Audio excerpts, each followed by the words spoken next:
Saludos hermanos, paso por aquí para dejar una pequeña reflexión de la palabra de Dios y en este caso en Romanos capítulo 1, versículos del 16 al 20, que dice así: porque no me avergüenzo del Evangelio, porque es poder de Dios para salvación a todo aquel que cree, al judío primeramente y también al griego, porque en el Evangelio la justicia de Dios se revela por fe y para fe, como está escrito, mas el justo por la fe vivirá.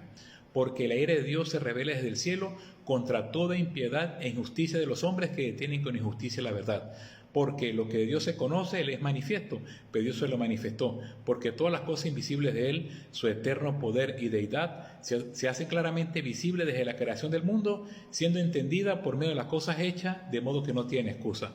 Aquí el apóstol Pablo presenta 4 verdades en relación a la revelación del Evangelio de Dios.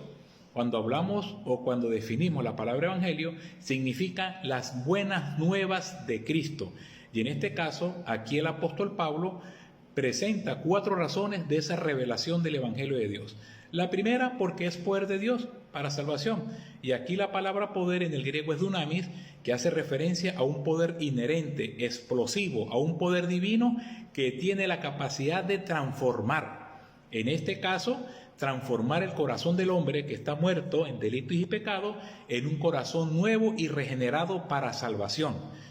Todo ser humano está destituido de la gloria de Dios y cuando escucha por primera vez el Evangelio y lo acepta, pues su condición y su posición es cambiada. Su condición de pecador a un hijo de Dios y su posición de condenado a una persona salvada. Por eso dice para salvación a todo aquel que cree. O sea que el evangelio no hace acepción de persona.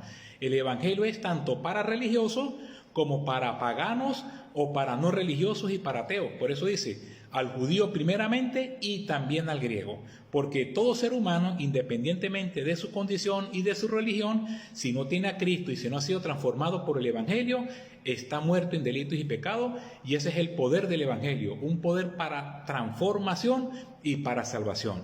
La segunda cosa importante que revela el evangelio de Dios es la justicia de Dios. Dice, porque en el evangelio la justicia de Dios se revela por fe y para fe, como está escrito, mas el justo por la fe vivirá.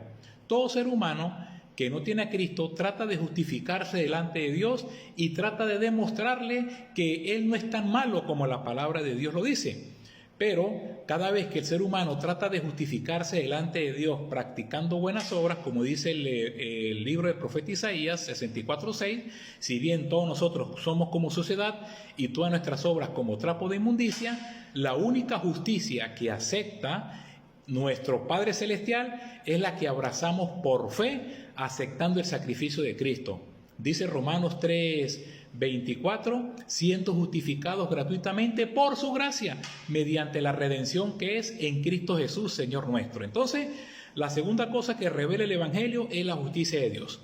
La tercera cosa que revela el Evangelio no simplemente es el poder de Dios, la justicia de Dios, sino que la ira de Dios. Dice, porque la ira de Dios se revela desde el cielo contra toda impiedad e injusticia de los hombres que detienen con injusticia la verdad. Fíjese que del mismo trono que fluye la salvación, la misericordia, el amor, la paciencia, la justicia y la verdad de Dios, también revela la ira de Dios para todo aquel ser humano que rechace el Evangelio y que es un opositor al Evangelio y al poder de Dios. Así como Dios salva a muchas personas, también está sentenciando a muchas personas. Hay muchas personas que en este momento están bajo la ira y bajo el juicio de Dios por su soberbia, por su prepotencia y por su altivez. O sea que no simplemente son las buenas nuevas de salvación, sino que también es la ira de Dios.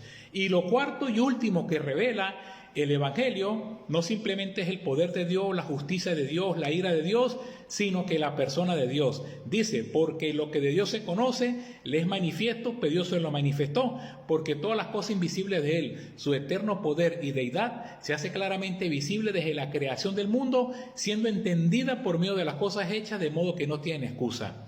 Dios se reveló al hombre a través de la naturaleza. Esa es su revelación general, su revelación natural. Dice el Salmo 19, los cielos cuentan la gloria de Dios y el firmamento anuncian las obras de su mano.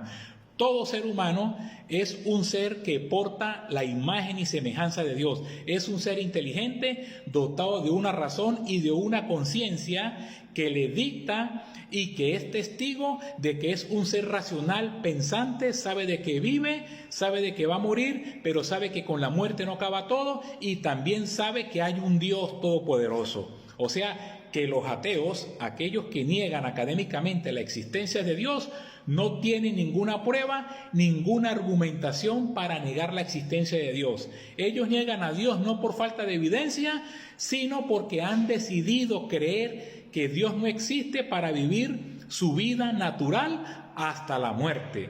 Pero le digo que no importa que usted no crea en Dios, cuando usted se muera y entre bajo el juicio de Dios, va a ser demasiado tarde y va a reconocer que hay un Dios por sobre todas las cosas, pero ya no va a disfrutar de la misericordia de Dios, sino que de la ira y de la condenación eterna de Dios. Entonces, en conclusión, hemos visto lo que revela el Evangelio de Dios. Revela el poder de Dios, la justicia de Dios, la ira de Dios, y también revela la persona de Dios. Que el Señor les bendiga y espero que esto sea de bendición y lo compartan.